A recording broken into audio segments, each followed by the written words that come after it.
How to be confident even when you are not? This question comes from Muad, and this is an excellent question, especially because the framing of it. How to be confident, how to appear confident to others even when you are not. And the reason I like this question because there is a sense of honesty in it. Very often the way others look outside is not how we feel inside. This will be a very important part addressing this question. First of all, what is confidence? Confidence is a sense of certainty in your ability and in your value in the world. We must appreciate that there is a social hierarchy working. People who had experience, resources, and self-belief were able to guarantee other survivors during evolution much better. Therefore, people love to be around and drawn to others who have confidence. When we talk about confidence, there are two types of confidence. There is the external confidence, how you appear, and there is the internal confidence. Of course, if you have internal confidence, the external confidence will take care of it. I will explain and give you actionable tips on the external confidence, and I will give you actionable tips on the internal confidence as well, and we will divide the internal confidence into two parts, and at the end we're gonna wrap it up. Many people don't know about me, but there was a time when I developed my external confidence. When I started to facilitate meetup groups was my first real encounter as a coach, as a mentor, as a facilitator, as a public speaker, and I was really interested in communication and really interested in social dynamics. That's when I did a lot of research on confidence and how to be a good communicator, how to be a good public speaker and facilitator. Now, when we talk about confidence, we also must understand where confidence comes from. When someone feels certain in their own value place in the world, they good to take up a space, and they good to be relaxed in any situation because they have the certainty that they have the skills, the experience, the resources, the self-belief to handle that situation.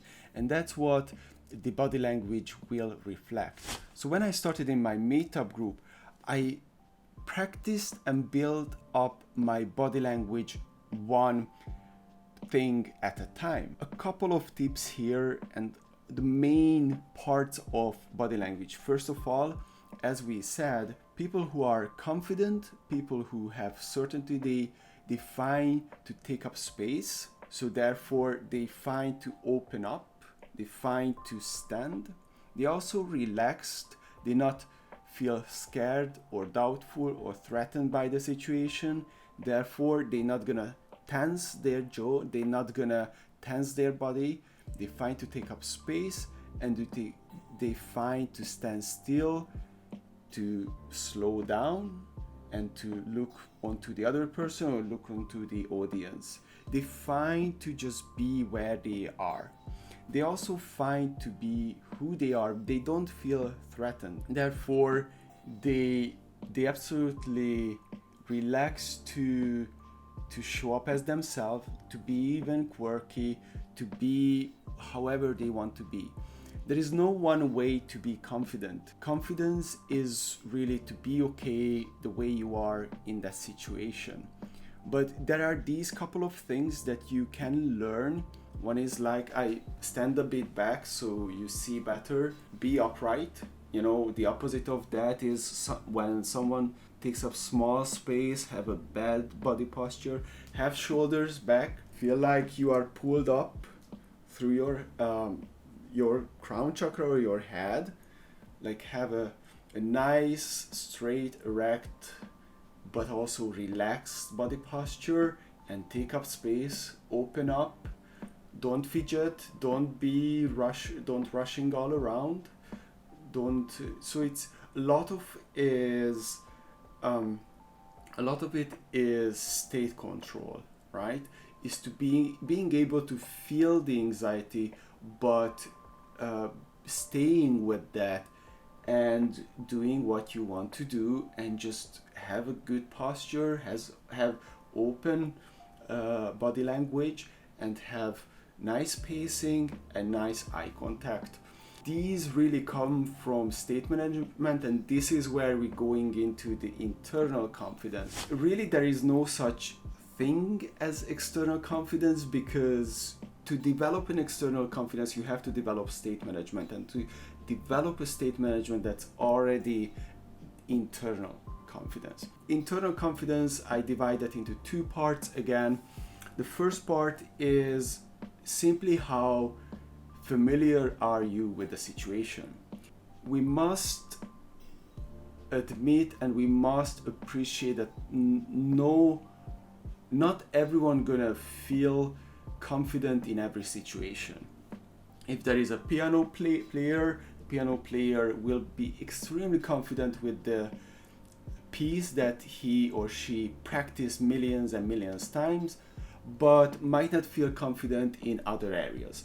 You as well, you will feel confident in areas of your life which you practice millions and millions of times, and you're not gonna feel confident in areas which you haven't. So this also provides a very freeing up fact, is that it's absolutely fine not to be confident, not to feel confident when you just developing your experience in an area of your life. When you, for example, learning public speaking, then feeling unconfident, having anxiety and doubt is absolutely fine. And that's where some of the previous tips will come in very, very useful, because you will be able to stand straight and just manage your body when you are on the stage, when you're speaking.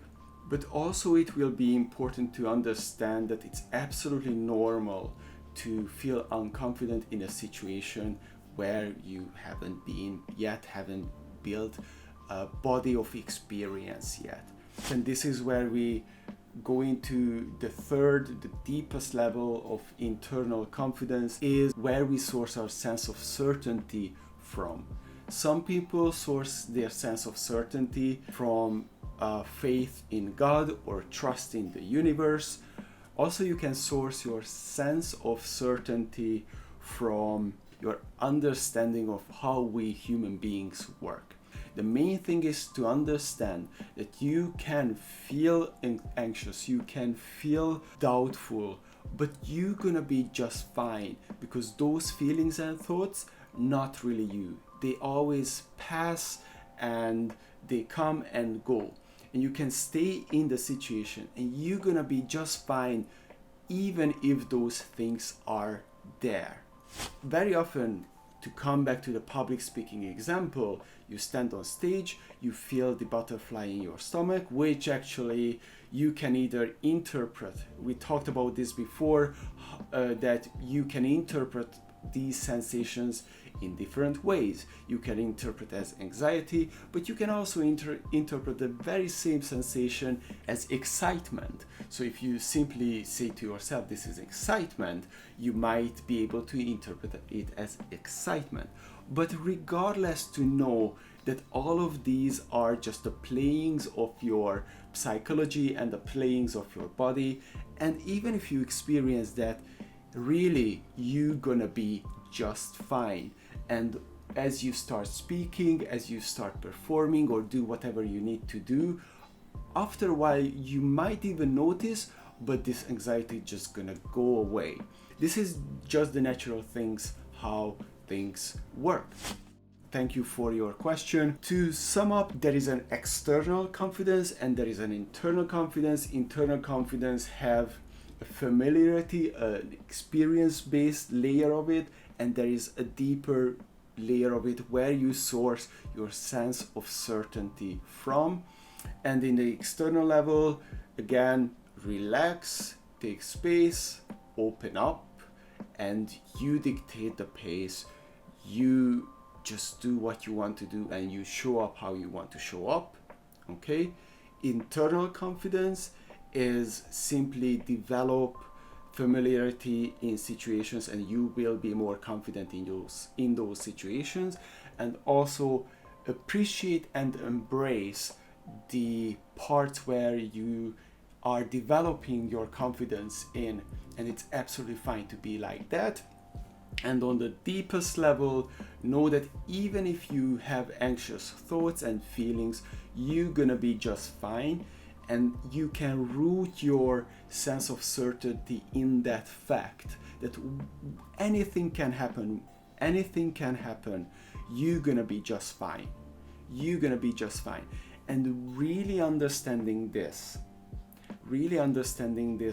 can give you that sense of certainty of whatever happens, you can experience anything, you're gonna be just fine. If you gain any value out of this video, hit the like, subscribe, share, notification bell, and give me more of your questions so we can grow together. And remember, you are innately whole. See ya.